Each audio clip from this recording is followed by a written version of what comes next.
All right, folks, so we're ready to get started. Apologies for the delay. So good evening, everyone, and welcome.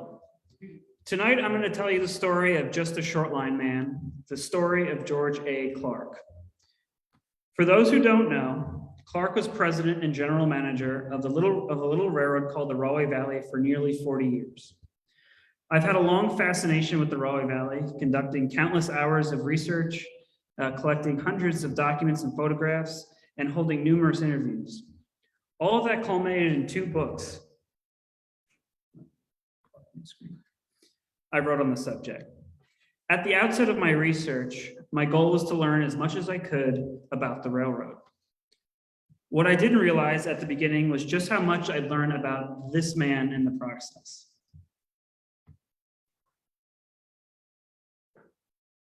So just who was George Clark?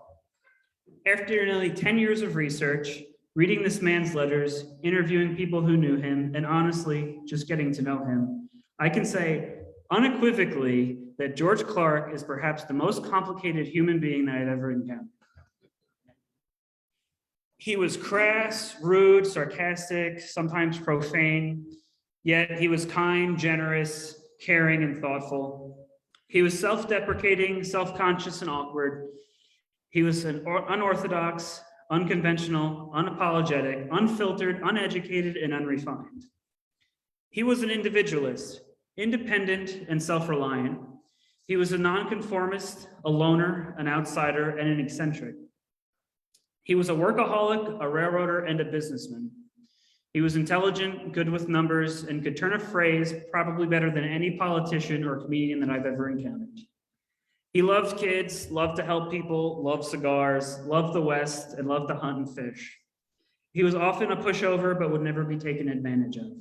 He was the Rahway Valley's biggest advocate and his own worst enemy.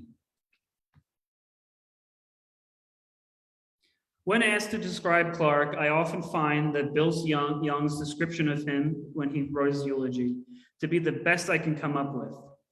He was a big, awkward, disheveled man, moody and tempestuous, reflexively profane and ribaldry humorous, and he knew himself better than most of us do.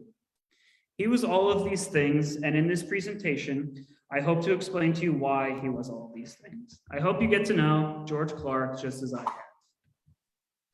So before I talk about Clark, I just want to quick answer the question, who am I? And why am I talking about George Clark? My name is Richie King, and I'm the president of the Tri-State Railway Historical Society.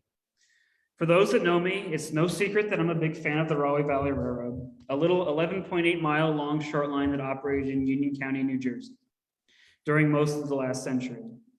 I've always been a curious person, interested in railroads, history, and my surroundings. The Rahway Valley was abandoned before I was born, and George Clark died long before that. Yet the railroad's abandoned weed-choked rails crisscrossed my hometown, so naturally I had to know more. That curiosity has sort of taken a life of its own, to the point where I've been personally contacted by both towns and attorneys thinking that I'm the personal representative of the Rahway Valley for some reason.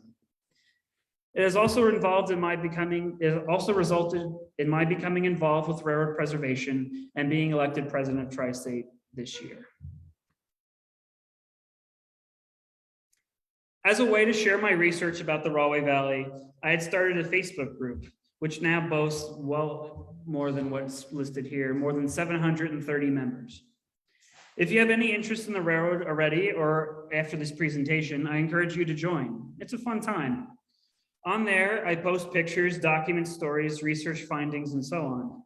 I have to say that the people on the group are certainly interested in this quirky little railroad as much as I am, and there's a lot to be interested in. However, nothing I post gets as big of a response as do the George Clark letters. People are just fascinated, enthralled, humored, and stunned by anything that this man had to say. And here's what I'm talking about.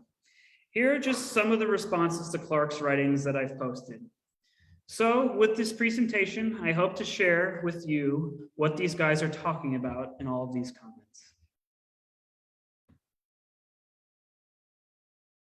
This presentation is going to attempt to explain what all this means and answer the question, who was George Clark? I've broken up his life into 4 parts: his early years in Oregon, the first years spent on the Rahway Valley, his first 2 decades as president and general manager of the railroad, and how he really turned it around during that time. And then finally, the long decline that his long decline that coincided with the railroad's decline.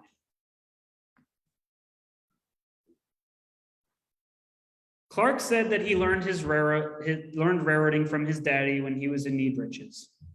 The first part of the show is going to talk about Clark's youth and how he moved back and forth across the country, as well as talk about his father, Roger Clark, and his own background as a railroad man. Our story begins in Rochester, New York. It was there that George Arthur Clark was born on March 26, 1901. Clark's parents were Roger A. Clark and Mary Amelia Whitman Clark. At the time of his birth, the couple was living in a rented home at 137 Genesee Street in Rochester's 11th Ward. And here's a photograph of young George with his father, Roger, or as he is often abbreviated, R.A. Clark. Much of George Clark's life, especially in his early years, were shaped by his father's career on the railroad. In his later years, George Clark attributed much of his learning about railroads to his father. So it's only fitting that I talk about the elder Clark's life and how that coincided with George Clark's upbringing. Roger Clark had been born in Rochester on January 20th, 1871, one of 8 children born to William C. Clark and Isabella St. Helen Clark. His parents were both Irish immigrants, and his father, William, was a boat builder that had served during the Civil War as a sailor for the Union side.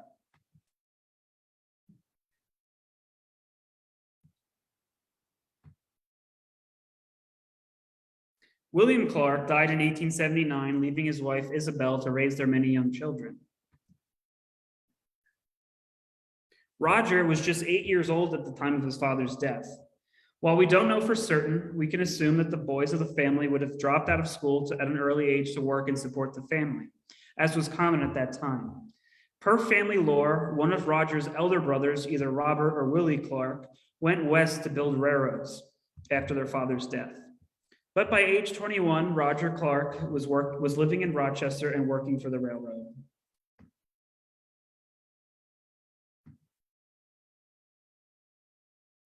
Roger Clark started his career with the Buffalo, Rochester, and Pittsburgh Railway. The Buffalo, Rochester, and Pittsburgh, as its name suggests, connected those 3 cities. Its main concern was being a northern outlet for the rich coal fields and steel markets of Western Pennsylvania, connecting them with Buffalo, Rochester, Canada, and the Great Lakes. Roger Clark presumably worked his way up the ranks, and by the 1890s, was listed in the Guide of Railway Officials as the BRMP's traveling auditor.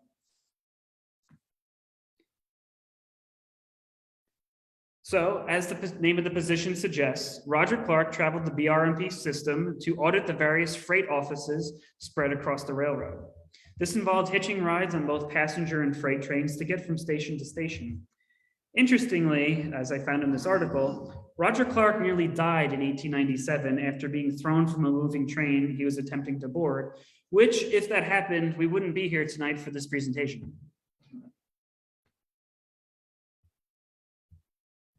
So, Roger Clark had a good job on the BRMP, had married his lovely wife, Mary, in 1900, and they welcomed their son, George, in 1901. And the family's happy living in Rochester. Aside from Roger's brush with death in 1897, everything is going great for the Clarks. So, of course, this is the point in the story where things start to get a bit crazy. Over the course of the next decade, the Clarks moved clear across the United States twice. And why did they move across the United States? Well, it was due to this man, Robert H. England. Despite his last name, England was also an Irishman, having been born in Belfast in 1864. He got his start in railroading as a clerk for the Cork, Bandon, and South Coast Railway of Ireland in 1882. He came to the United States and got a job in the General Freight Department of the Erie. Then from 1887 to 1890, he worked in the BRMP's auditing department, which is where he presumably met and became good friends with Roger Clark. After that, England never stayed in one place for very long, and his resume grew to be about a mile long. In 1890 and 1891, he was with the Sioux City and Northern Railway of Iowa. Afterward, he worked as an auditor for the Florida Midland Railroad. From 1893 to 1895, he was a general manager of the Toledo and South Haven Railway of Michigan. He had served as general freight and passenger agent of the Bath and Hammondsport Railroad and the Lake Keuka Navigation Company. He was also general manager of the Tavares and Gulf Railroad in Florida, the Oconee and Western Railroad of Georgia, the Dansville and Mount Morris Railroad of New York, and the Marietta and Columbus and Cleveland Railroad of Georgia. He also served as vice president of the Buffalo, Bradford, and Kane Railroad of Pennsylvania. And from 1904 to 1907, he was president of the New York and Pittsburgh Central Railroad of Pennsylvania. So over about the span of 17 years, Roger Clark's good friend England is crisscrossing the country. He's in Florida, he's in Georgia, he's in Pennsylvania, he's in Michigan, Iowa, and New York, and building this reputation as this traveling general manager of short-line railroads for some reason. So finally, in 1907, England got a job as the vice president and general manager of the Central Railway Company of Oregon. This railroad has started out in 1890 as the Union Railway Company, a 2¼ mile line built to connect the little town of Union, Oregon with the main line of the Oregon Railway and Navigation Company. The railroad encountered financial difficulties from the outset and went through 4 name changes in 15 years. When England joined up with the company, it was building extensions, a 10½ mile line from Union to Cove, and a 3¼ mile branch line to Hot Lake. But the railroad had even further aspirations of reaching Walla Walla in Washington state. However, despite these extensions, the railroad did not prove successful. And it was sold under foreclosure in March of 1909, again changing its name, this time to the Central Railroad of Oregon. So, how did the Clarks fit into this? So, while the young Clark family was living in Rochester, England was clear across the country in Oregon and in a bind. The Central Railroad of Oregon was in dire financial straits, and England needed to put it back in the black. So, after what I'm sure was a great deal of convincing of both Clark and his wife, England was able to get his old friend to come west with his family and take a job with the Central Railroad of Oregon as the railroad's auditor, moving 2,500 miles clear across the country.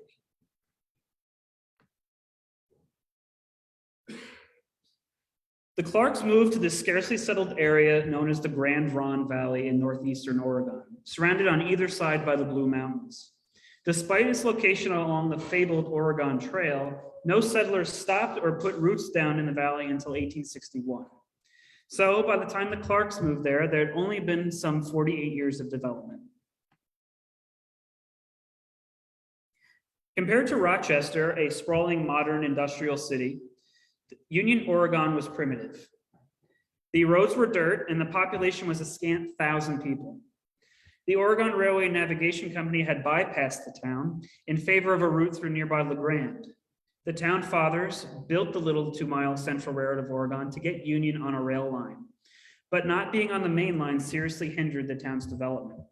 The town suffered the indignation of losing its status as the county seat to La Grande in 1904. So England and Clark got to work, trying to course correct the flailing Central Railroad of Oregon, which, despite its aspirations of expansion, never got beyond the little 16-mile system between Union Cove and Hot Lake.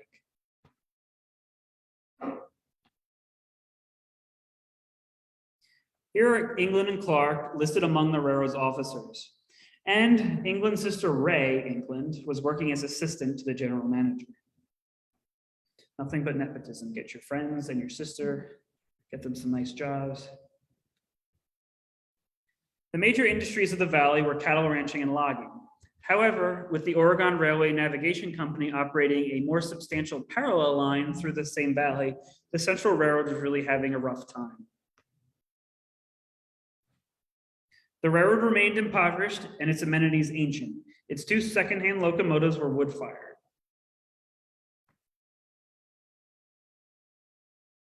So, while his father in England dickered to possibly make something of the railroad, George Clark was a young kid growing up in this little frontier town. When he wasn't attending grade school in Union, he was enjoying everything that the West had to offer. He absolutely loved the West, and in all the writings I can find no reference to him being a New York native. In Clark's opinion, he was from Oregon. Here are Clark and the England families living in Union, Oregon at the time of the 1910 census. The Clark family actually welcomed a daughter, Ruth Marie Clark, later that same year, their second and last child. According to George Clark, Dad was a very heavy boozer, and after England stole some of our pigs, Dad let him have it, and that was that. Whether or not Clark's account is to be believed, he loved to embellish and make up stories. There was some sort of falling out between Roger Clark and Robert England.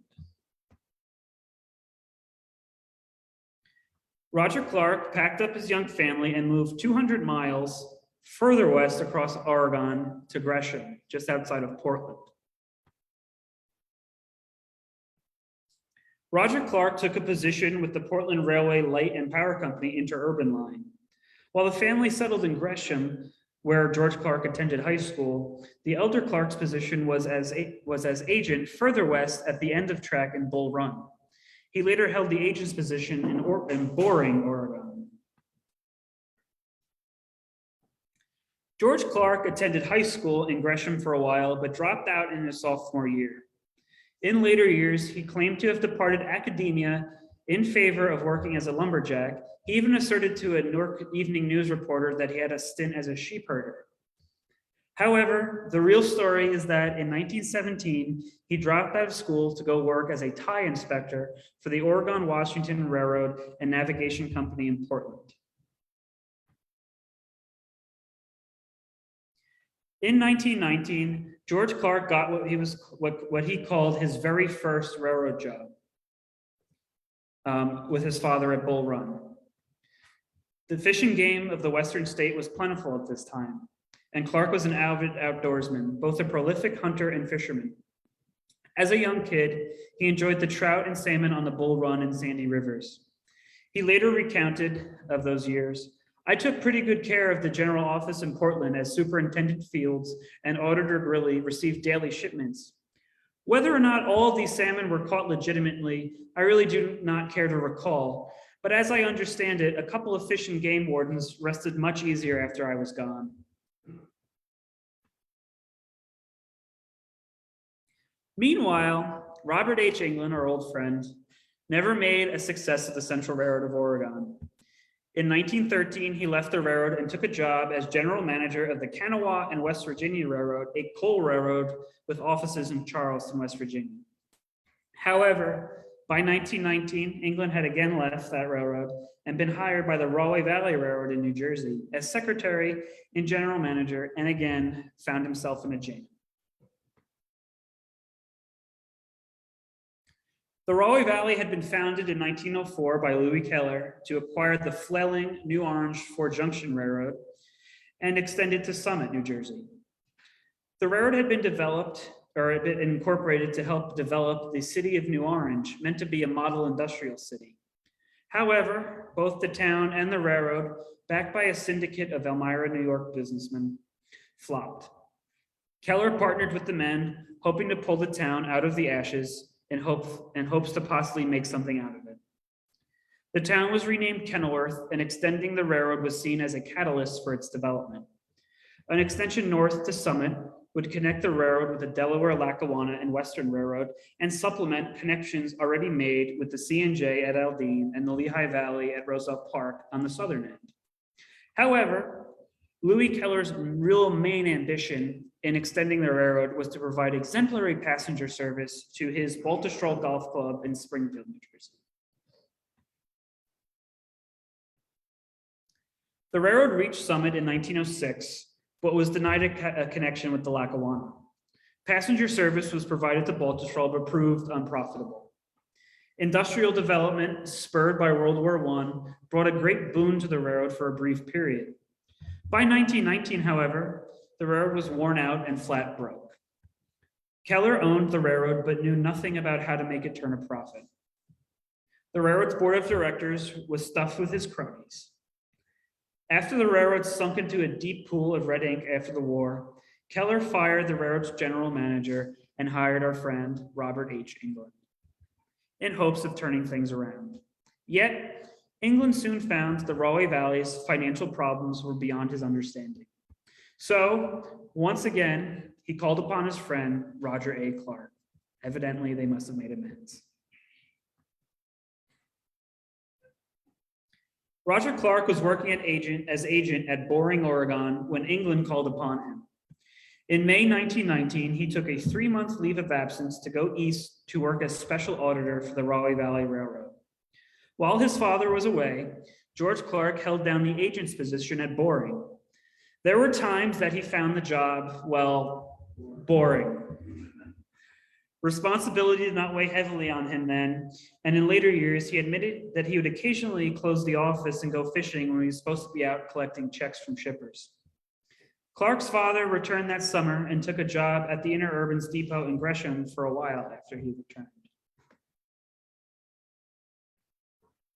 Evidently, during his 3 months with the Rahway Valley, Roger Clark found something appealing about the little railroad. During his 3-month stint, he had worked as special auditor trying to straighten out the Rahway Valley's books. In January 1920, after firing the railroad's actual auditor, Keller offered the position to Roger Clark.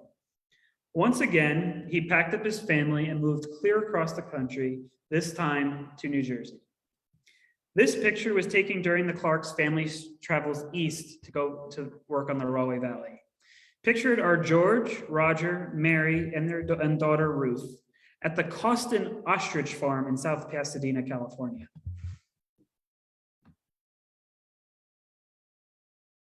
At this point in the story, the Clarks come back east and eventually grab hold of the little Rahway Valley with both hands. This section will talk about how Roger and George Clark really made something of the railroad, how the elder Clark groomed his son, and how George really came into his own during this period.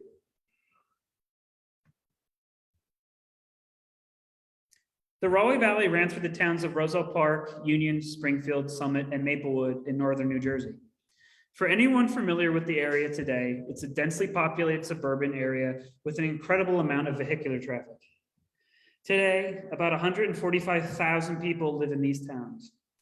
In 1920, when the Clarks came east, only 28,000 people lived in these towns, and about a third of that was in Summit. As shown in this picture, this was farm country, or out in the Jersey sticks, as George Clark recounted in later years. The area was basically devoid of any heavy industry or really a need for a railroad. So let me paint a picture of how bad things were on the Rahway Valley when the Clarks arrived. The railroad's 3 largest manufacturers all closed at the end of World War I. Only a few small manufacturers and a score of coal and lumber yards kept the railroad going. The employees had gone on strike in 1919. The railroad's engine house, a long structure constructed of recycled lumber, was so rickety that one morning the train crew came in to find it leaning on the engine.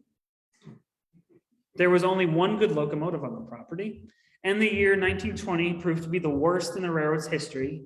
It posted a loss of over $50,000, or nearly $750,000 in today's money. The railroad's owner, Louis Keller, sank his personal finances into the railroad each year in hopes of keeping it operating.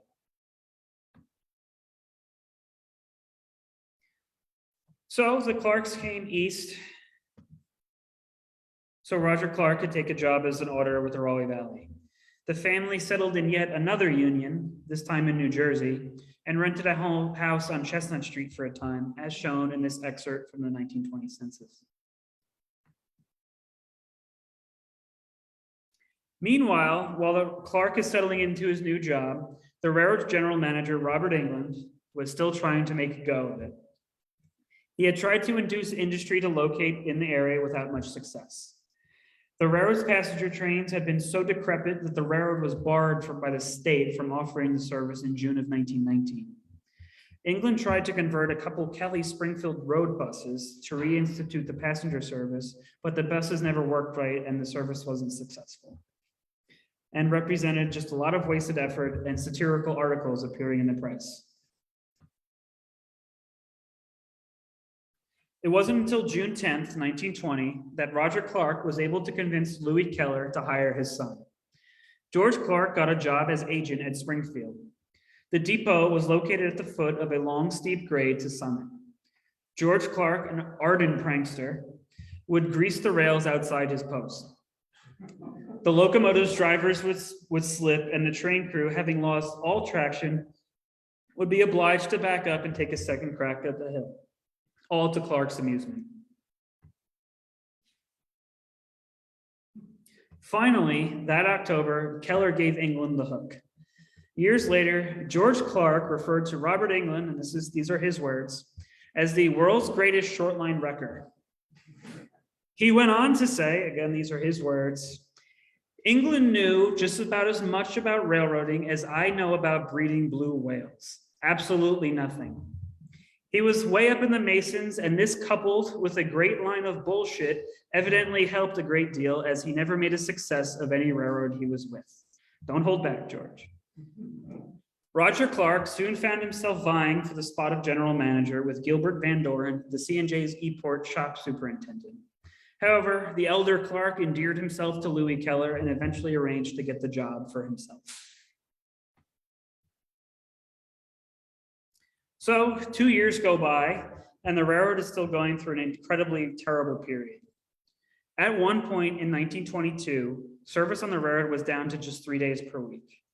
Compounding its misfortunes, that year, Louis Keller, the railroad's owner, died after a long illness.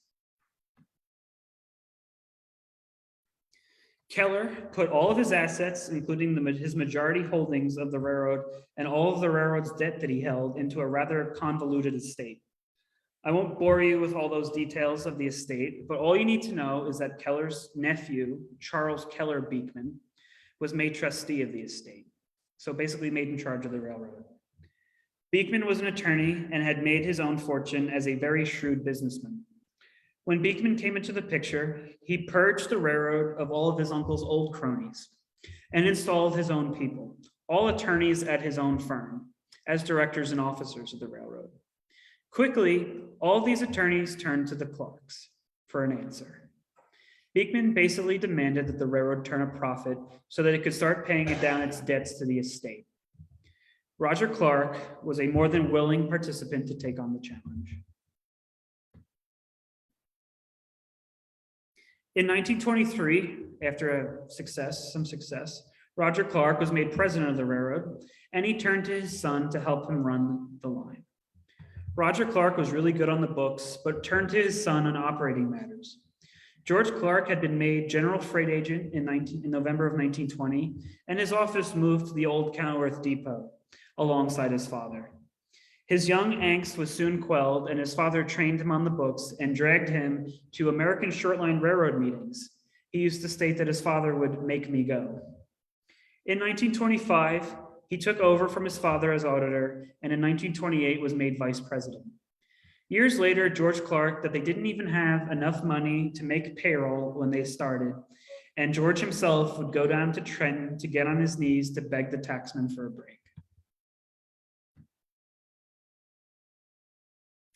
However, by nursing along the railroad's business and attracting new industry, the Clarks gradually moved the balance sheet from red to black.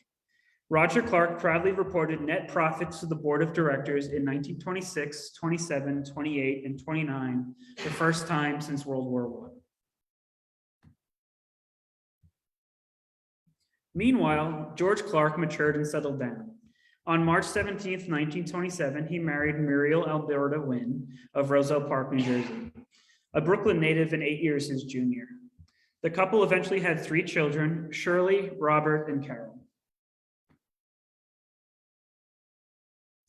For a long time, the Clark family all lived in a big house at 2204 Morris Avenue in Union. Here they all are, listed in the 1930 census, with the youngest member being George and Muriel's first child, Shirley Jean Clark.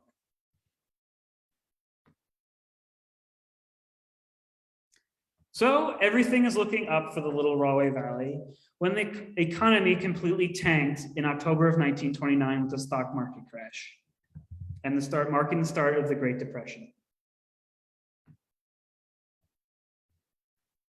Yet it wasn't all bad news for the Rahway Valley, at least not at first. Less than 2 months after the crash, the Clarks announced that the railroad was finally going to make a connection to the Lackawanna and Summit. This was arguably the greatest achievement that Roger Clark made during his time as president. This connection eventually opened in March of 1930 and eventually provided the more competitive freight rates to the Rahway Valley patrons, as well as a lot of bridge traffic moving from either end of the railroad. However, as the 1930s wore on and the Depression deepened, the Rahway Valley slipped back into a pool of red ink. Between 1929 and 1932, the Rahway Valley's revenues fell 36%, and the first 3 years of the 1930s saw the railroad again losing money. To compound the railroad's misfortunes, Roger Clark died on October 1st, 1932, at the age of 61. For the last several years of his life, Roger Clark had been suffering from declining health. He had chronic diabetes, which necessitated the amputation of both his legs and his use of a wheelchair. The loss of Roger Clark now meant that the eyes of all those New York attorneys now turned to his son, George Clark. At this point in the story, we're going to really begin to take a deep dive into George Clark during his first 2 decades as president and general manager of the Rahway Valley. I'll talk about how Clark really made something out of the railroad, how the railroad really became a reflection of himself, his personality and struggles, and his somewhat rise to fame.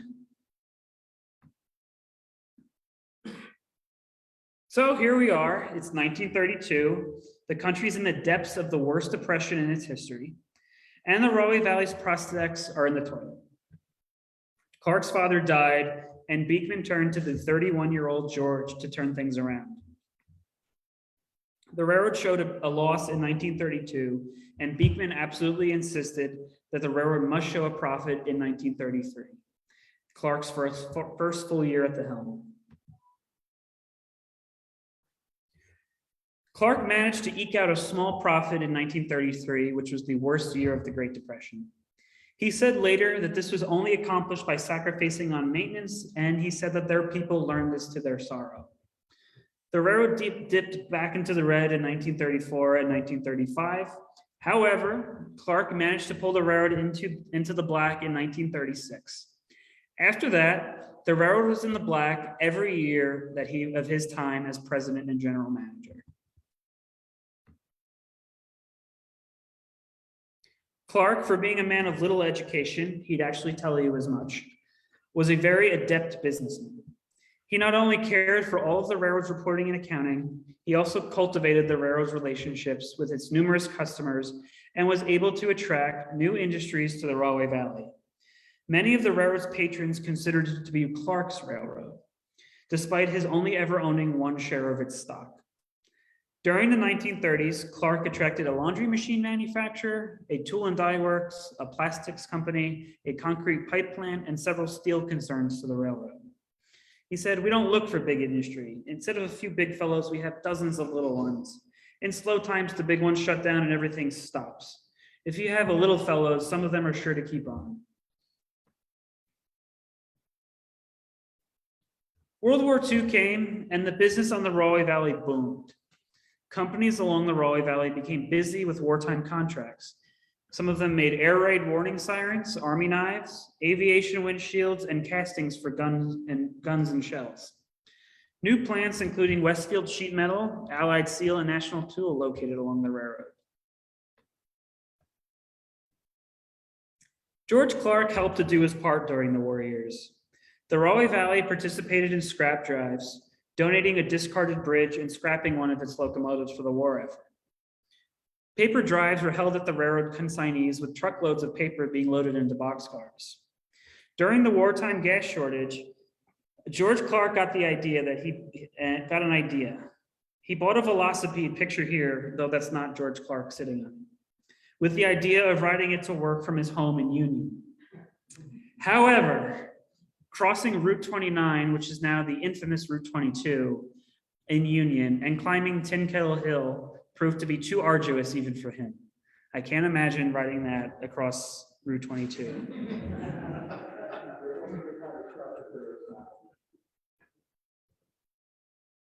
After the war, the railroad continued to prosper, largely to Clark's credit. With home building at an all-time high, the local building supply yards that had been a staple of the Rahway Valley's business for years supplied the railroad with a steady stream of cars. The railroad could handle about 35 to 40 cars a day pretty nicely. However, some days it was as much as 50 or 60 cars. In 1946, the railroad was so busy that it employed 2 freight crews for a time, which you can see here, 2 engines under steam, a very rare sight in the Rahway Valley. With the economy booming, Clark was able to continue to entice new industrial concerns along the railroad's tracks, including a steel plant for which the sale of the land he negotiated. Working for Clark was a highly cohesive group of railroaders. He said, "We've got 21 here, including me. 1 train crew, engineer, fireman, conductor, 2 brakemen, a section crew of 6, 3 agents, 2 men in the shop, and the rest of us here in the office." Clark had a good knack for giving his employees nicknames. Names like Dirty Neck, Goat Nose, the Human Phonograph, Master Maniac, Happy, Shorty, Old Pocono, and Cadillac were some of them. Any man not making the cut would be admonished in writing on the bulletin board inside the shop for everyone to see, with letters often addressed to the nickname Clark had coined. The railroad was consistently shorthanded in all operating departments and went through brakemen like paper towels. Any employee who could get fellows to work 10 days could expect to collect a $10 bounty from George Clark. Generally, Clark believed in leaving the boys alone. He said, "They know their jobs. I don't have to tell them that our only scheduled train leaves here at 8:30 a.m. on the button. I don't have to tell them we keep working until everything is finished. They know those things." The crew worked long hours for short line pay. Anyone who complained was likely to elicit a terse answer from George Clark. Many of Clark's employees were afraid of him. Some wouldn't want to have worked anywhere else, and several employees worked well past 30, 40, and 50 years on the railroad. Some, because of Clark, couldn't even get work anywhere else. Clark would purposely give poor recommendations to employees who left other railroads after having learned the railroad train on his line. This kind of recommendation letter was in regards to Mr. Miller, who Clark regarded as, "This man is classified as a crackpot by our employees."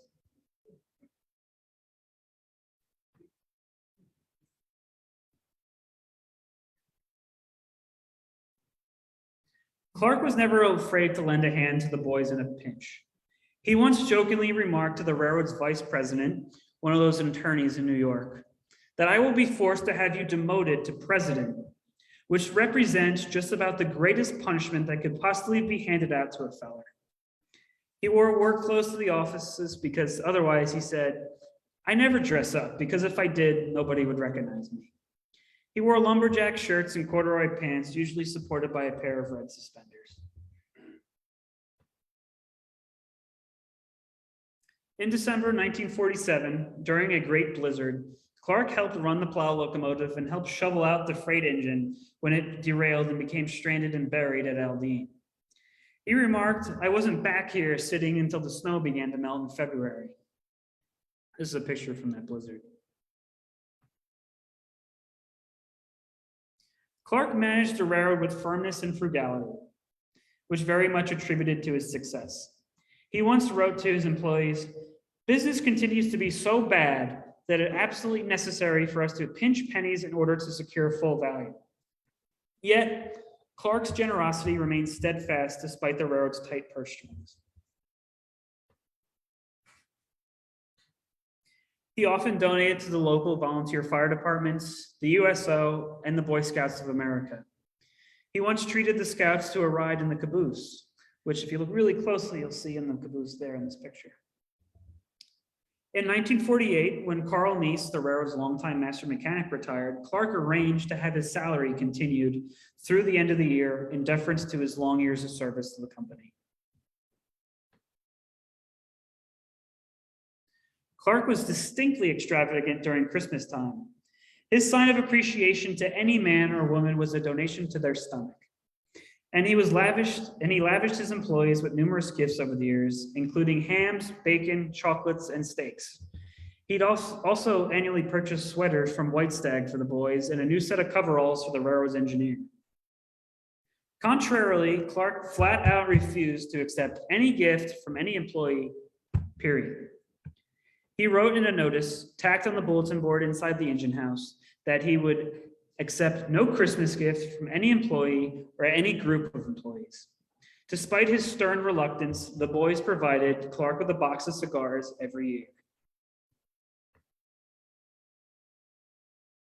For several years, Clark even hosted an annual party down the shore for the Rahway Valley's patrons and fellow railroads. Most of these folks were his friends, so the invitations were less than formal. During World War II, he called the affair the Rahway Valley International Blitzkrieg Ball, addressed some letters to his invitees as "My dear Hitler," and noted to one invitee, are we going to be so damned unfortunate as to be blessed with your unwanted companionship and gluttonous food consumption capabilities again? At the party, there were clams on the half shell, soft shell crabs, clam chowder, pie a la mode, lobster, fish, roast beef, and a keg of beer. He even chartered a bus to pick up everyone at the Kenilworth station to take them to the restaurant.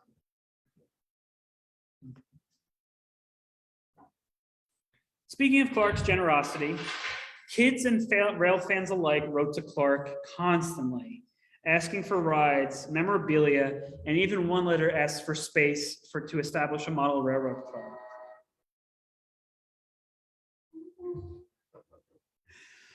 While not every request was granted, Clark did take the time to respond to just about every letter he received.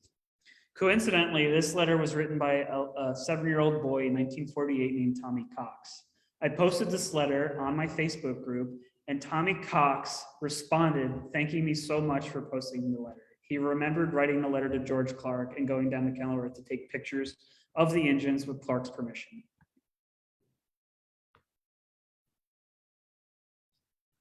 One kid who did get a ride in the caboose was Eddie Weber of Chatham, New Jersey, who in April 1947 wrote to Clark asking for such a ride. Clark's reply is written here on the screen. And Clark sent a separate letter under separate cover to Eddie's father, reassuring him, do not worry at all about Edward, as he will be in good hands. The picture on the right was taken by Eddie at Summit after he had received his ride over the whole railroad.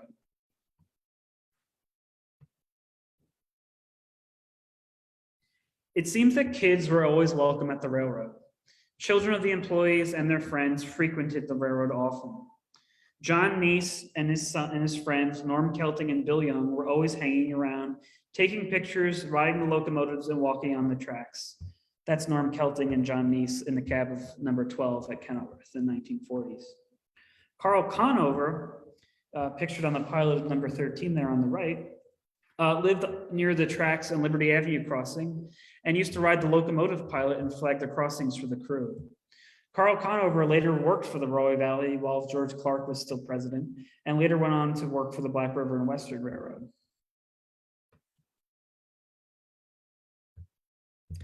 Clark also endeared himself to many by giving away plenty of high-demand marketing material. While a married man, Clark never shied away from gazing at an attractive female, and the walls inside the Kenilworth office were supposedly lined with pinups. The Rahway Valley's promotional material was notable, for Clark was perhaps the only railroad man to give away calling cards and calendars bearing his railroad's name with the risque pictures of autographs. Pictured here are 4 of those calling cards, including Cleopatra, Echo, Helen of Troy, and Neptune's daughter. Each card had a slightly suggestive caption, and as an example, Neptune's daughter says, "The boys are on strike against this butte because they can't make love in a diving suit."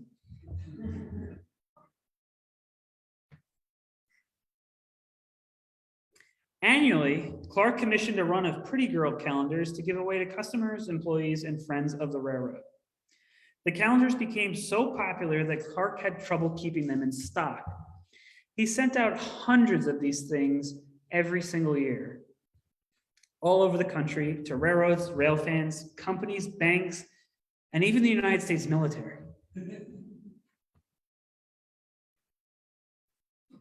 On the left, you'll see a letter from the Union Center National Bank where a cashier asked Clark, "Where the hell is my calendar?"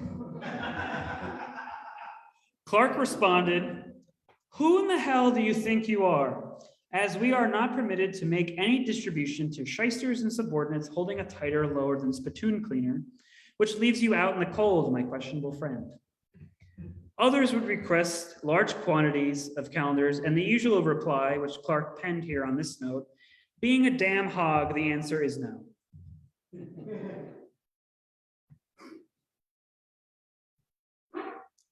As you've probably gathered thus far, Clark was a unique personality. He was also an awkward and disheveled man. He was 6'3" and 240 pounds, had blue eyes, possessed a reddish complexion, and had wavy brown hair, which later turned gray, then white. In all the pictures of him, you can see that he never quite figured out how to carry his large frame.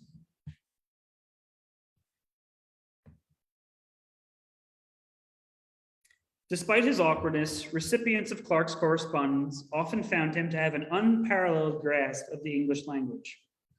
His quick wit and sardonic sense of humor and unfiltered personality made for some very interesting letters. With friends, he'd be mockingly clever, crass, and self-deprecating, and insulting. With folks at odds with the railroad, he could be respectful and direct, but that could elevate to being adversarial or mocking. Of course, all of these letters were dictated to a personal secretary to type. In this picture, you see Clark on the right, his secretary, Pauline Litvinoff Barak, at center, and master mechanic Carl Neese standing at the left. Based on Clark and Barak's grinning and Neese's stoic face, I can only imagine that Clark made a crack at Neese's expense. In these letters, you really get a sense of Clark's thoughts on just about everything, and I want you to keep in mind that these were all verbally dictated. Clark possessed a uniquely vigorous, sardonic, larger-than-life personality. He was something of an icon in the realm of long-winded satirical correspondence, at least among those chums on the receiving ends of his epistles. For years, the Rahway Valley was member of the Kenilworth Manufacturers Association, but as evidenced by this letter, Clark was a reluctant participant. Instead of mailing me out notices of each regular meeting of the Kenilworth Manufacturers Association, which we use for toilet tissue due to its non-finger breakthrough texture, why in hell don't you save the treasury by eliminating this cookie from your mailing list, as very frankly, your homely puss turns my stomach.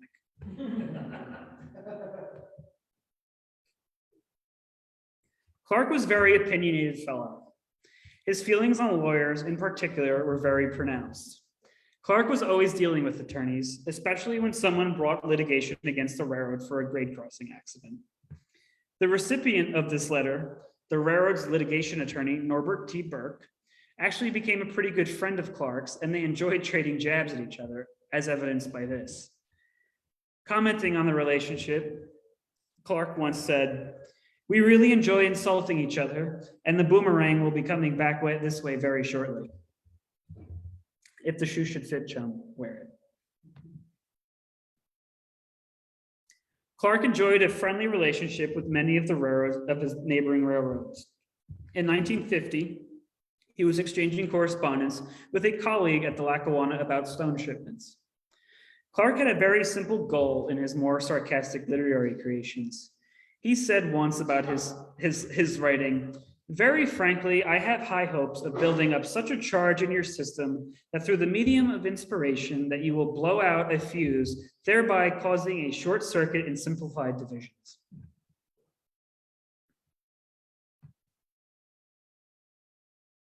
However, Clark could become generally derisive if he felt the railroad was being mistreated.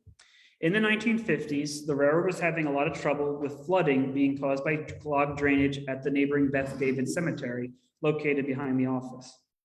After having his cries for help falling on deaf ears with both Union County, the cemetery, and the borough of Kenilworth, Clark penned this creation to the mayor of Kenilworth. After this letter, he was finally met with some action, and let me read to you and maybe you understand why. We called your attention to the flooded condition of our property, occasioned by the Beth David Cemetery, filling up the drainage ditch. After each rainstorm, the resulting surface water, which backs up our property, could very easily float the Queen Mary. So perhaps it would be advisable for us to charter the old Sandy Hook steamer and operate sightseeing trips around the thriving metropolis of Kenilworth, New Jersey.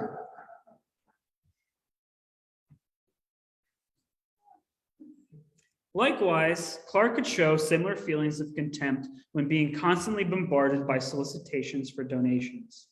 He wrote here, "We have a good habit of saying no in most instances, but it really gets monotonous as hell when one is confronted daily with long-winded talks requesting contributions in order to relieve distress for homeless tomcats, wooden hobby horses, starving Portuguese war veterans, etc." And Clark sent this reply to the local Chamber of Commerce in response to their solicitation. Yet, despite his bemoaning the solicitation, he closed out the letter by asking 2 forms to send in a check.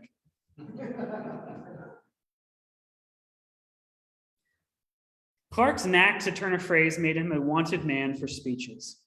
His presence was requested by the likes of the American Car and Foundry Company, the Railroadians of America, and the NRHS. From all indications, Clark never took anyone up on the invitation.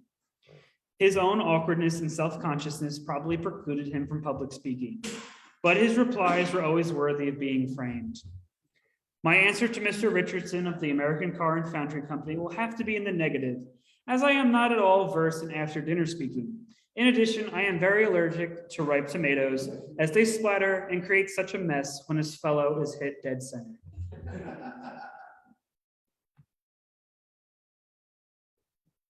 Clark's personality was unfiltered, and he was quick to tell anyone what he truly thought. Ultimately, Clark was employed by the heirs of Louis Keller. Clark most often dealt with the representatives of the estate, Beekman and Bogue, those attorneys in New York. But sometimes the heirs would wedge their noses into the railroad's affairs. Clark's personality precluded him from filtering his honest thoughts about his employers. Their pestering of Clark and shaking the railroad down for money drove Clark absolutely nuts. One heir who particularly drove Clark mad was often quick to sing his praises. Clark saw right through the smoke blowing, dismissed his positive assessment of himself, and resolved that the man was probably slightly demented.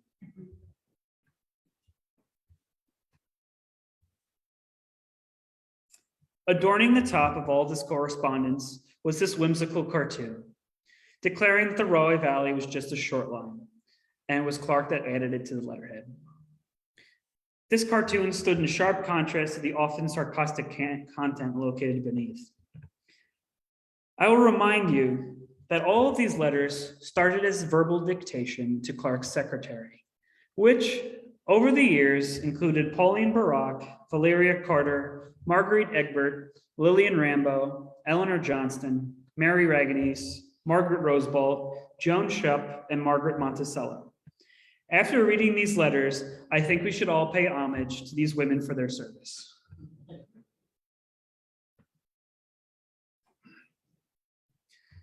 Clark surmised his personality as, I'm an outspoken man. I say what I think, and some people like me for it, and some other people hate me for it. By the time 1951 rolled around, Clark had been with the railroad for over 3 decades and had personally led it for most of that time. Clark had brought the railroad the best years in its history. When the 1950s dawned, the railroad was well in the black with plenty of cash on hand. However, changing economies began the railroad's long decline. Simultaneously, Clark also declined. This section will go into that decline and how Clark continued to give the railroad his very best at all times. As early as 1950, when he was just 49, Clark seriously contemplated retiring. That year, he had completed 30 years with the Rahway Valley, and he was longing for the West. Years of rough living and hard work had taken their toll on Clark. He discovered that he was slowing down, and he was no longer able to cover the field and turn out the same volume of work the way he once did, which disturbed him to no end. One year, Clark was so crippled up from arthritis that he was barely able to get around. Yet, as he wrote here, when the chips were actually down, he couldn't bring himself to leave.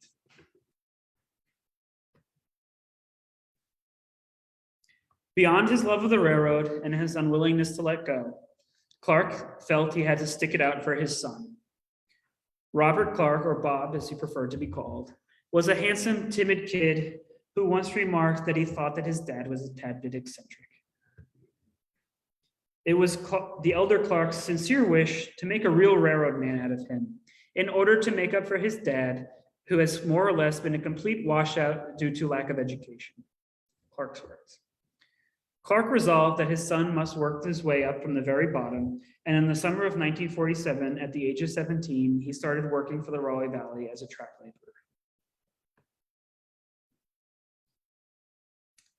So, the old reprobate, as Clark called himself, soldiered on.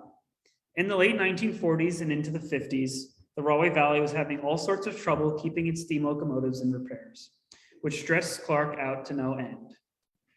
He would often stand in the shop and worry the job along. He was partial to steam, stating, "Gosh, I hate to see those diesels come. Railroading just won't be railroading without those big black babies puffing and blowing their black smoke. I don't like it, but things are tough." However, when the railroad's first diesel, number 16, pictured here, arrived in January 1951, he was like a kid with a new toy and strutted around the property like a turkey the day it arrived. Shortly after, he celebrated the arrival of the diesel by imbibing with the officials of the neighboring Morristown and Erie Railroad, and as well as officials from General Electric in the engine house.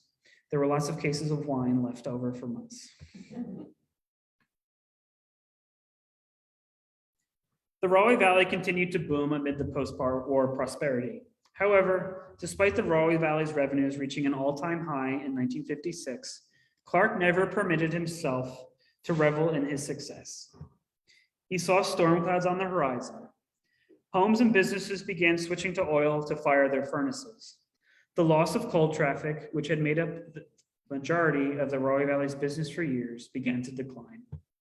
In 1958, the railroad abolished Saturday service, and Clark struggled to keep the train crew busy for 5 days a week for a time.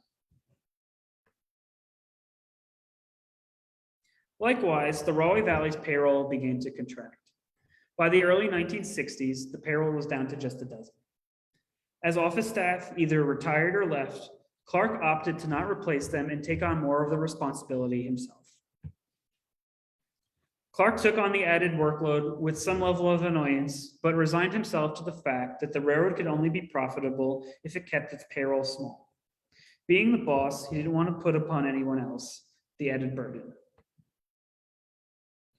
Clark wrote to a friend in 1951, "Anybody can operate the Rahway Valley in the red, as that could be very, very easily accomplished. However, operating in the black year after year is really a very difficult job, and it takes a lot out of a fellow.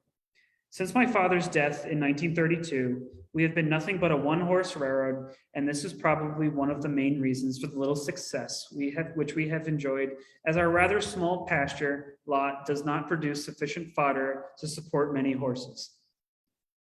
The only way I can be relieved of the never-ending mass of detailed connected with our operations is through the medium of increased personnel, which would automatically mean more overhead, and I do not like this feature at all." To cope with all these hats he had to wear, he began giving those hats names. Clark loved being crass, and these alter egos were Thomas P. Goosegravy, O.U. Rotten Fart, and G. Howie Farts. However, the most famous of these, and who appeared for decades in official guides, as the Rahway Valley superintendent was Horatio P. Dingleberry.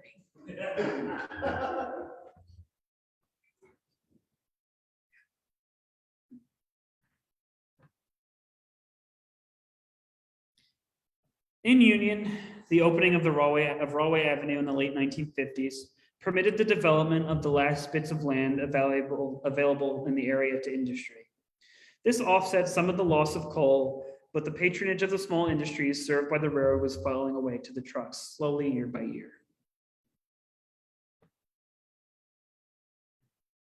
There were other issues too. In 1959, the railroad's three-man track gang, all Italian immigrants, went out on strike, demanding higher wages. The strike brought the railroad and George Clark national attention. The story about this strike appeared in just about every newspaper from here to the West Coast, I kid you not.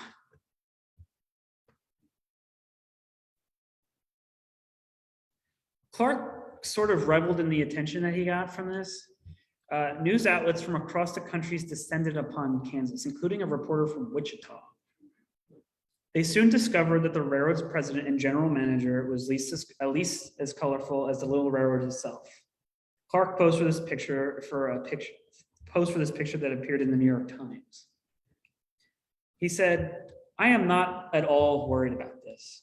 We can run for 2 years without those three. The foreman is still working and I can get out on the track in a pinch." As the strike dragged on, Clark offered his opinions to any news outlet that would listen. He even appeared on the CBS Evening News, declaring to the camera, "I think we'd all be better off if there was less talk and more work." He went on to say, "Railroad men today are not what they used to be, not by a hell of a lot. Those boys don't know what work is. On this line, we start out in the morning and work until there's no more to do. If that means night work, we work at night." Clark was continually frustrated by his inability to secure steady brakemen. His frustration seeped into the want ads that he published in the Elizabeth Daily Journal and Newark Evening News, and the news outlets soon noticed. Clark publicly declared that he would accept no bugle boys, blowhards, dreamers, gold brickers, hotshots, or wobble mills. Above all else, he declared that applicants to the railroad must have sufficient intelligence to move their arms and legs slowly, and above all else, must be quick on the draw for grabbing paychecks before the ink was dry.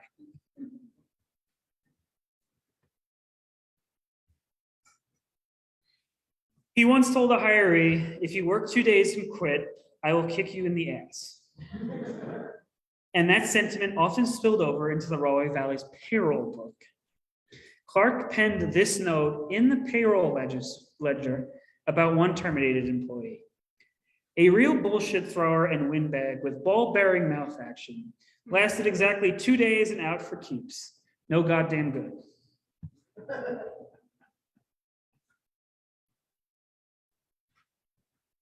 The strike eventually concluded after 3 months, but Clark was continually met with setbacks.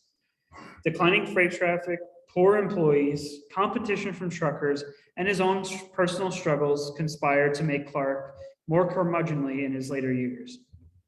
He wrote here, "We certainly had a most discouraging year, and the immediate future looks very, very cloudy with no sunshine yet in sight. In my opinion, the little Rahway Valley Railroad is on its way out. However, by eliminating some deadwood and abandoning certain trackage, I feel as though we could hold our own for at least a few more years."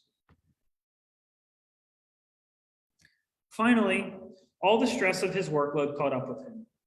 In the summer of 1954, he suffered his first heart attack and was rushed to the Irvington General Hospital in Irvington, New Jersey. He resolved to quit smoking cigars and tried to work a little less. Clark was discharged from the hospital on July 26, 1954, and was ordered to stop working and stay at his home and rest, located at 8 Greenwood Drive in Millburn, New Jersey, to recuperate. However, Clark being Clark, no one could take the old workhorse out of the saddle, not even himself. There was no rest for Clark. The railroad's money didn't grow on trees. A short line dollar at the Rahway Valley was hard to come by. The Rahway Valley had bills to pay, and Clark felt the responsibility of having mouths to feed. Clark, yes, it still stands in Milburn. Clark notified Beekman and Bogue that he could be reached via telephone at his home and had railroad correspondence forwarded to his home address. His secretary, Margaret Rose Bolt, set up shop at his home and began to take Clark's dictation from his living room.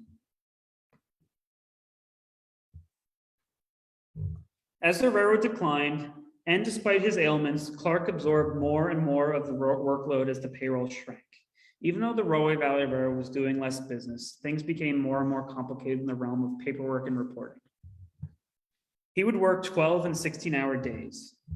The workload spilled over into Saturdays, then Sundays, and then holidays. He would work every single day for months on end. Eventually, Clark stopped going home altogether. He had part of the Kenilworth office converted into a small personal apartment for himself where he lived with his dogs. Clark's insatiable need to work and care for the railroad had a negative impact on his home life. He and his wife, Muriel Clark, eventually separated, and he had a distant relationship with his daughters. Clark's son, Bob, on the other hand, became his right-hand man. Bob Clark rose to the title of general freight agent and car accountant. He learned how to do the accountings, calculate the payroll, and keep up with mandatory reporting. Clark tried to emulate his father in nearly everything he did. Someone once wrote, yet he remarked to somebody that he thought his father was nuts. And the younger Clark was a meek and mild-mannered man, a sharp contrast to his tempestuous and profane father. His desk sat on the second floor of the Kenilworth station, less than 4 feet from the desk of his father.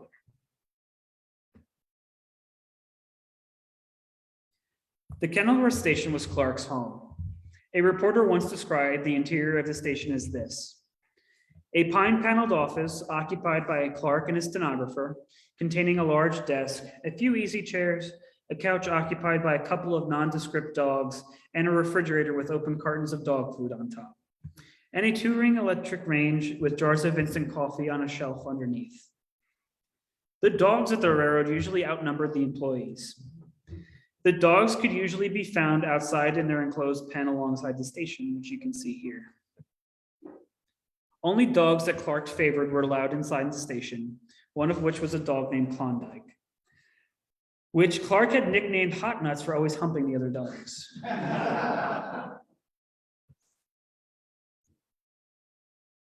In April 1956, Clark was again ailing, and shortly thereafter, he suffered a second heart attack. This time, he completely checked out from the railroad, but only for a month. He suffered from congestive heart failure for the rest of his life, but this didn't preclude him from throwing himself back into the railroad. A friend to him wrote, "I think the time has come for you to give your health the benefit of best medical advice available to you. You say that you are afraid to call on your doctor because of the advice he is going to give you. You cannot afford to be afraid. Face the music." Again, despite his health issues, Clark threw himself back into his work. Many at the railroad believed Clark liked it too much to retire. By the late 1960s, Clark was often working until midnight each day. These pictures were taken of the railroad's car demurrage ledger, which Clark filled out each and every month. Once in 1963, he had someone bring him this ledger to his hospital bed at Overlook Hospital. Clark's own frustrations were mounting, and he'd finish off each month in this ledger with a cute little note. The first reads, "Very daintily goosed in the ass by Old Horse Dingleberry on Wednesday, December 4th, 1968 at exactly 11:41 p.m. Eastern Standard Time. Yes, sir, 11:41 p.m. or 19 minutes before midnight. Just another very easy day for old Dingle." The other reads, "Very vigorously goosed in the ass by Old Horse Dingleberry on Friday, January 3rd, 1969 at exactly 12:30 a.m. Eastern Standard Time. Yes, ma'am, 12:30 a.m. or 30 minutes past midnight. Just another short and very easy day for old Dingle. January 3rd, 1969. In 1967, Clark again expressed his wish to the Keller heirs that he wanted to retire. Just one of the many times he expressed this wish over the course of nearly 20 years. Yet, what he wrote here, he ended his letter writing, "I will stick around for a little while as I wish to clear up certain things for the company."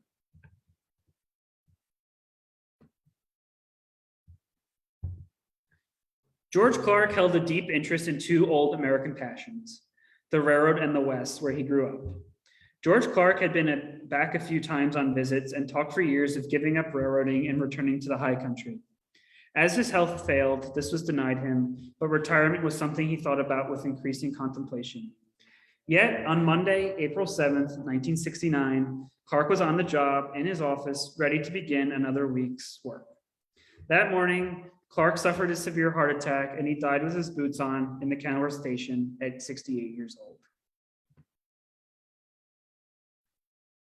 After George Clark's funeral, two of his friends stood on a street corner for an hour, remembering what they could of him. They both agreed that it was truly the end of an era. William S. Young eulogized him best when he wrote, "He has gone west now, having done what he could to perpetuate a small institution, having done what he could to keep life from being dull." The Keller heirs turned to Bob Clark to run the railroad after his father's death. The younger Clark reluctantly accepted the position of president and general manager. Before his death, George Clark prophesied that whoever succeeded him on the RV would have a rough time. Upon taking over, Bob Clark found himself completely overwhelmed by the amount of work his dad was doing and was forced to hire additional help. Bob Clark was a good man and a stern boss, but despite his best efforts, he just wasn't his father. Bob Clark ran the railroad as best he could, but a series of tragedies and personal struggles overwhelmed him, and he died in 1975 at the age of 45. When looking at the Clarks, and George Clark in particular, it's easy to see that these men had personal struggles and were more than complicated, like we all are. Yet, the overarching theme between the three of them was their dedication to their job and the belief that anything could be accomplished through hard work. While the railroad was abandoned in 1992, their contributions to these towns can still be seen today. Their railroad attracted industry to this area, which in turn attracted the people. When the Clarks came east in 1932, there were still open fields along the railroad. By 1975, Union County was a bustling suburb. The railroad hauled the lumber, bricks, and building materials that built many homes, stores, and schools. It brought in the coal that heated homes. It had an undeniable impact to the area thanks to Roger, George, and Bob Clark. So now I'd like to end the meeting by introducing you to somebody who knew George Clark, Walt Switz.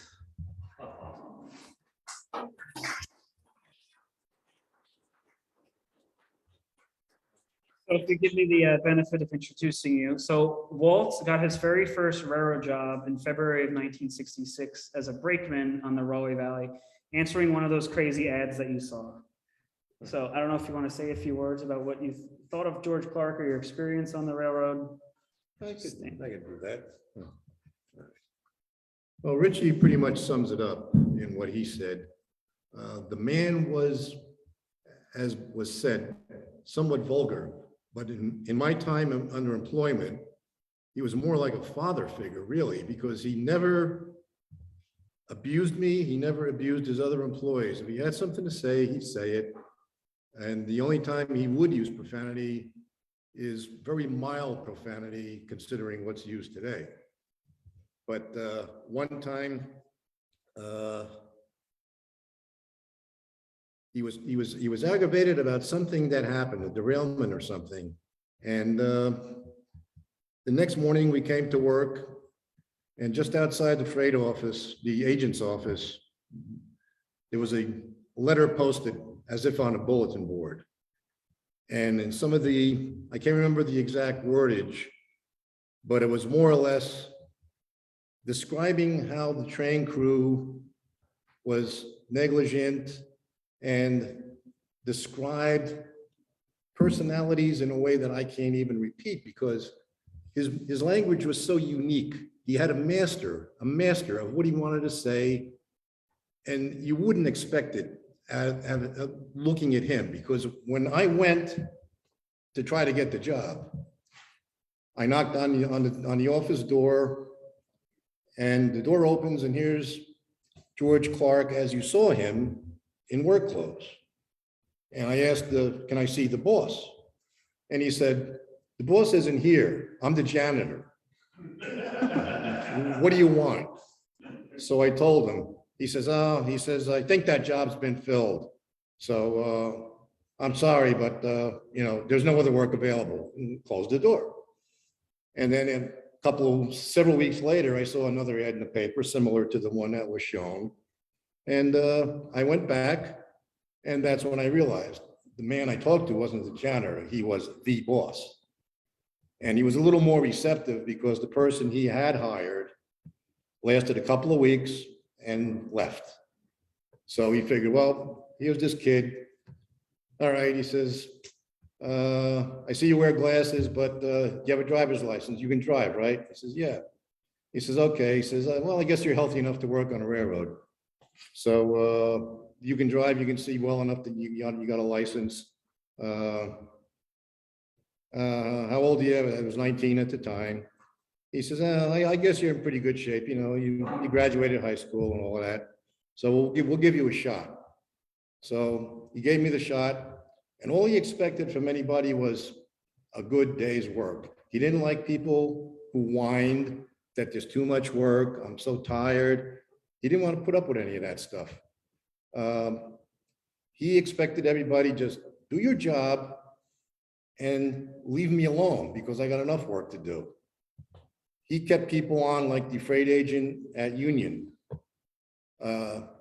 longer than they really had to be kept because he had very little work to do.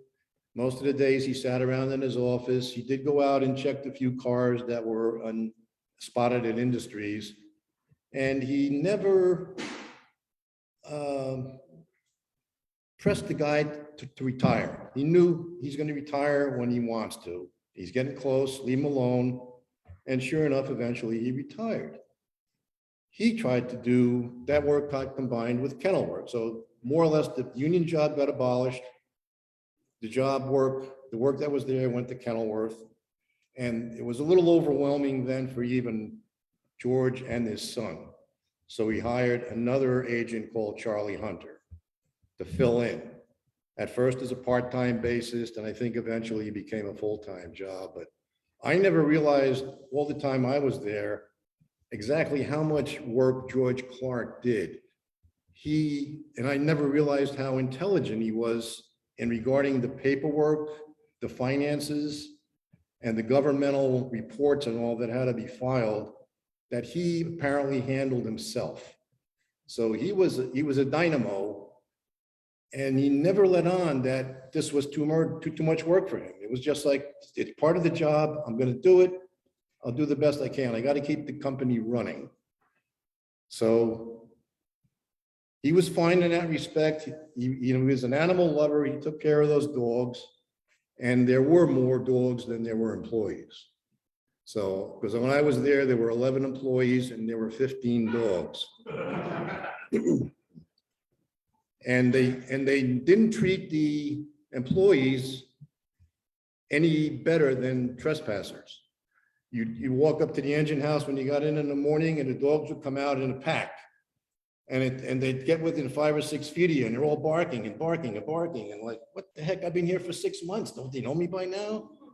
But George was the guy who fed them. George was the guy who took the water out. So they all jumped up around, and they were so happy to see George. Everybody else was like off limits, and it kept the property safe. It was like, that was his security force right there, those dogs. They kept everybody away. So when I left the railroad, because it was a low paying job considering other railroads, they paid about 1/3 less than a class 1 did. There were no benefits. They had 11, I think it was 11 or 12 paid holidays.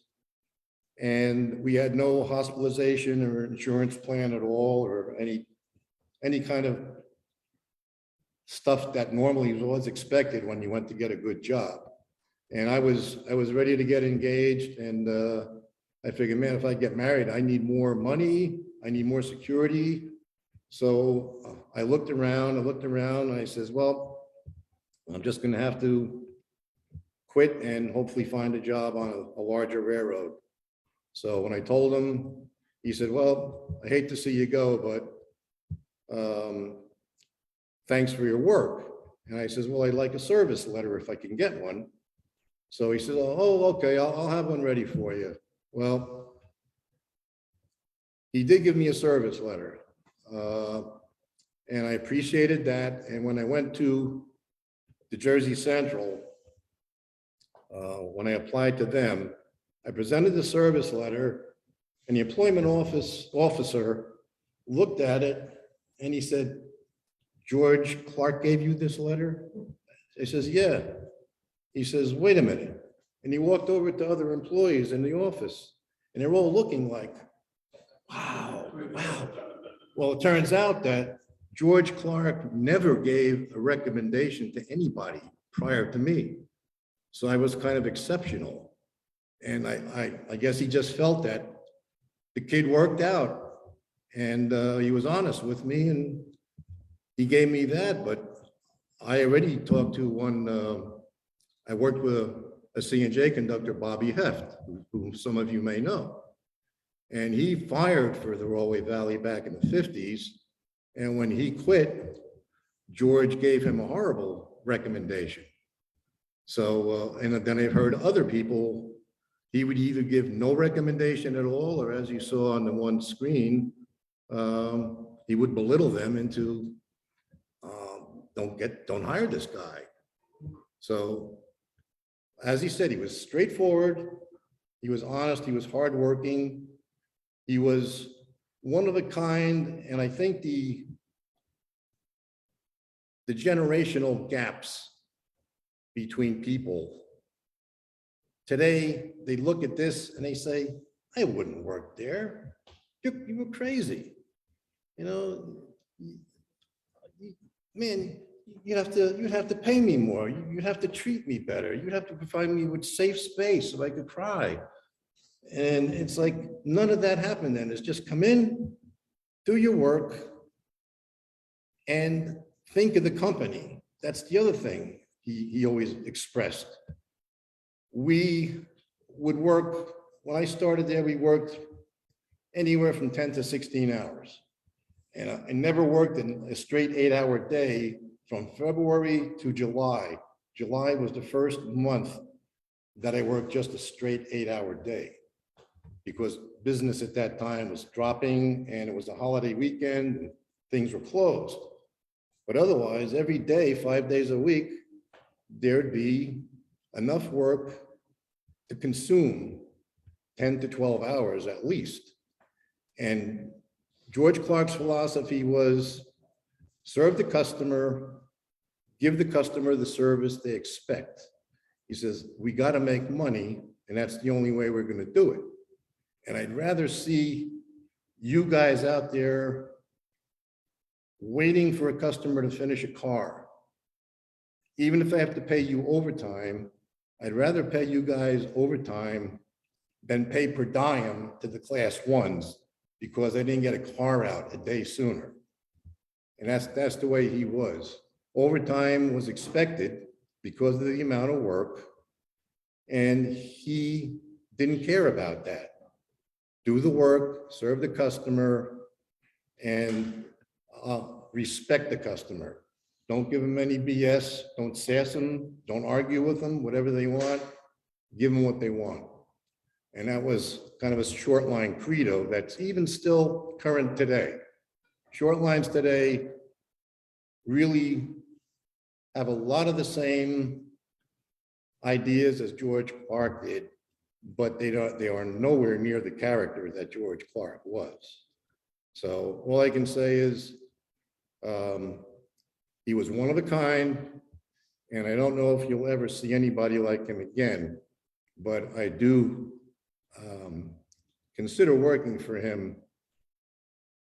a life-forming experience, because after working for the Rahway Valley, every place else was a breeze. Trust me, trust me. So that's all I have to say.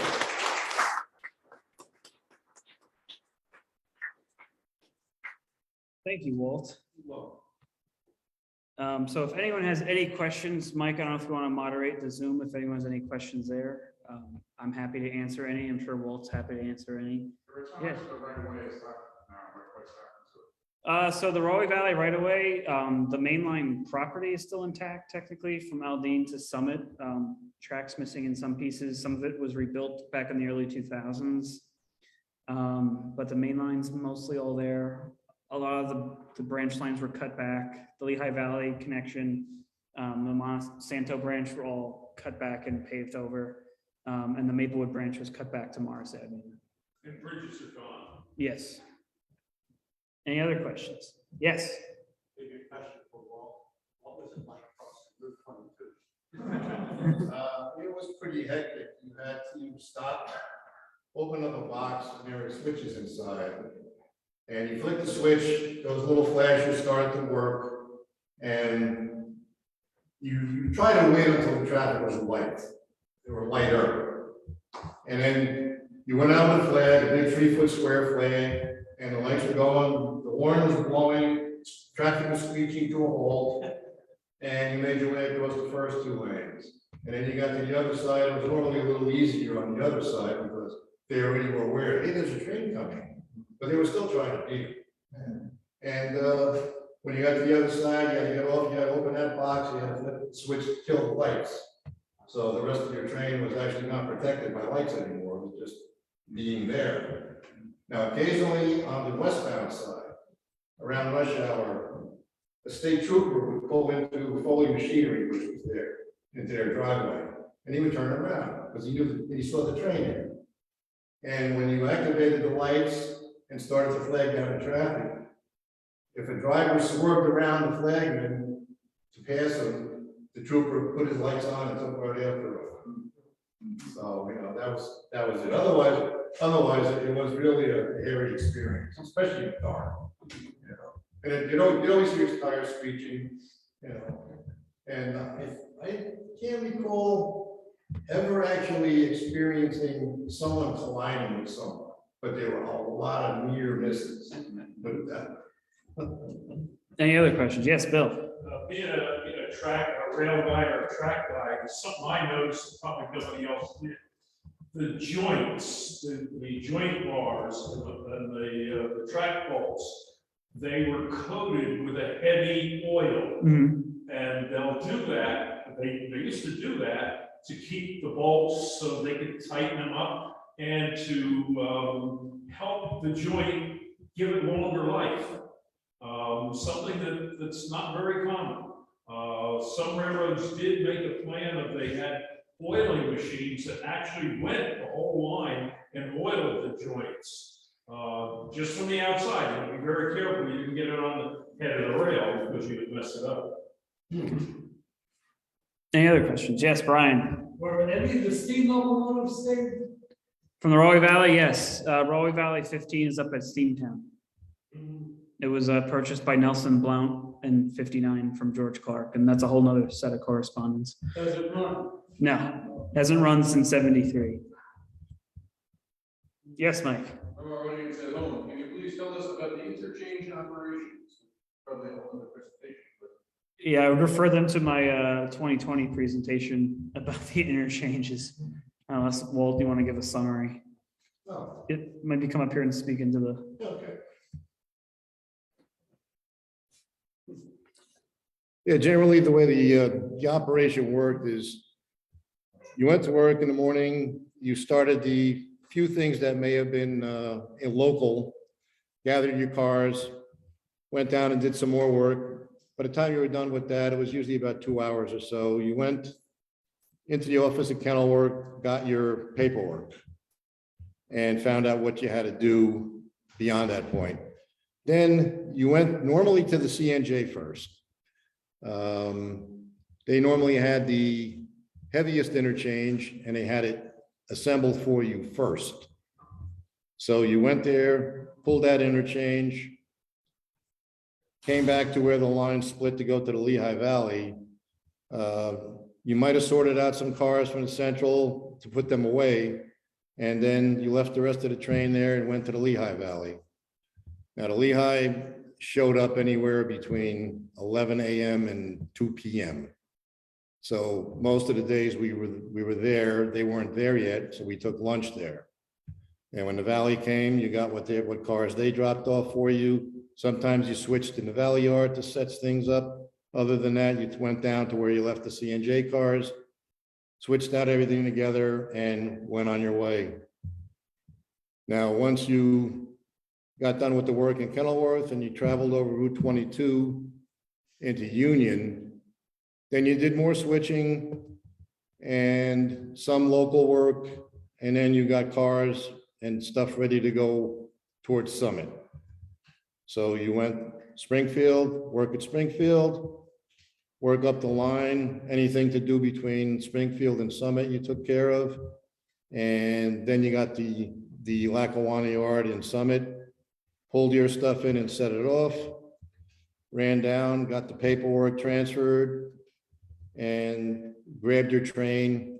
And there normally wasn't enough room or time to switch anything out at Summit, because you had to leave tracks clear for the MUs when they came in. So you started down the hill. Again, any work on the way down you did into Union, and concentrated all your work around Union proper, around the Y, went up to Newark Heights, came back, got your train together, and by this time you'd made the move so that things were sorted out pretty close to C&J Lehigh Valley. Any EL cars or Lackawanna cars to go up were left someplace until the following day. So again, over 22 into Kenilworth, take care of your paperwork,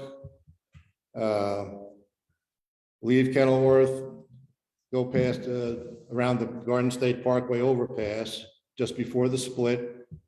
And again, most of the time we went to the Lehigh Valley first with the interchange. That's the way it worked out, because they usually had the least amount of cars. And came back, grabbed the C&J outbounds, went to Aldine, dropped those cars off, and then a light engine back to Kenilworth and tied it down for the night.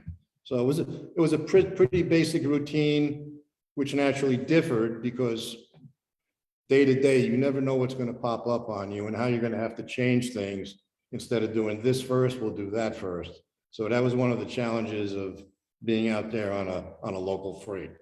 And other than that, the routine pretty much had been the same for the longest time, and it was just a continuation of normalcy in a sense. But one thing with railroad is always consistent. If you got more than 2 cars, you're going to have changes. Things are going to pop up. You're going to have delays, derailments, late deliveries, track work, anything can pop up. So it wasn't just a humdrum job where every day was the same. It never was the same, no matter if you had 2 cars or 20 cars. Always a challenge to figure out how can we do this best with the least amount of work and still get it all done. So that's the way it was. Thank you. Well, before you go, did you ever remember any cars that went from one connecting railroad to another, not for Rahway Valley, but through traffic, like bridge cars? Oh, yeah, there was not a lot, but the most bridge traffic came from the C&J. There was normally chemical cars coming out of Bayonne, and we picked them up at Aldine, and they would go to Summit for interchange, and they would usually go to some company around Kearney or Secaucus. And the Lehigh Valley gave us cars, usually of Coke. I shouldn't say Coke, but the Valley gave us cars out of Union, on the Irvington branch. There was a company there that made light bulb, those corrugated light bulb folders. And they used to ship carloads of that to go to Bloomfield on the EL. And that would be that. Oh, it's Westinghouse probably. Westinghouse, right. there were plastic cars that came out of Union Carbide and, for example, that was coming from the High Valley, and they would go to the EL to go to some plant on there. Another thing the Lackawanna gave us, much to George Park's chagrin, were empty tank cars that were true chemical. They were closing the plant, and they were getting rid of all the inventory they had. They had 20 some odd cars they shipped in two lots, empty tank cars.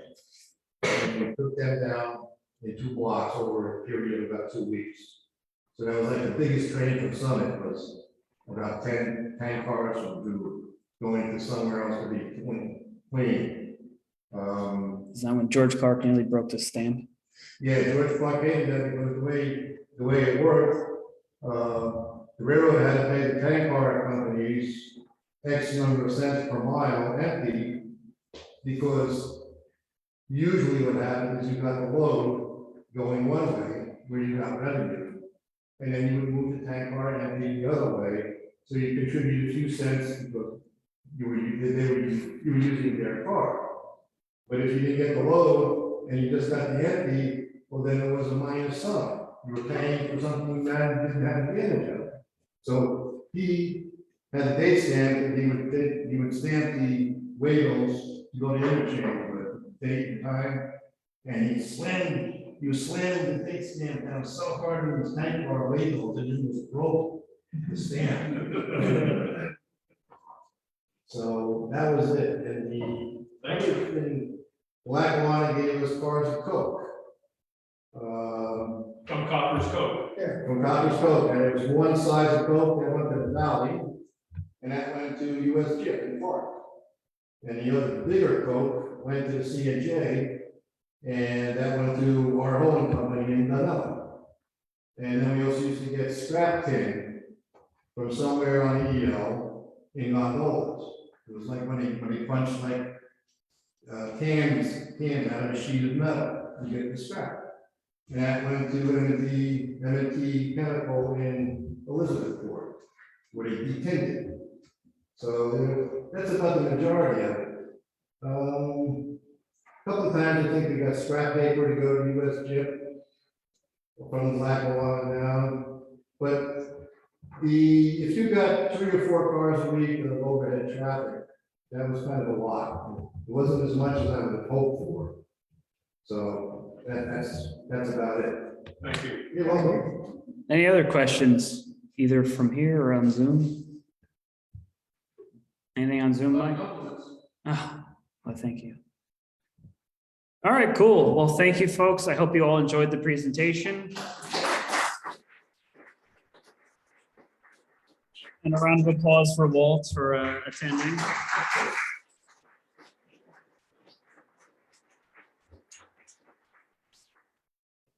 All right, folks, I hope you enjoyed seeing us in person. We'll be back here again the second Thursday in July for Dennis Livesey's presentation, 10,000 and counting. We're looking very much forward to it, and we hope to see you there. Everyone get home safe. Thank you.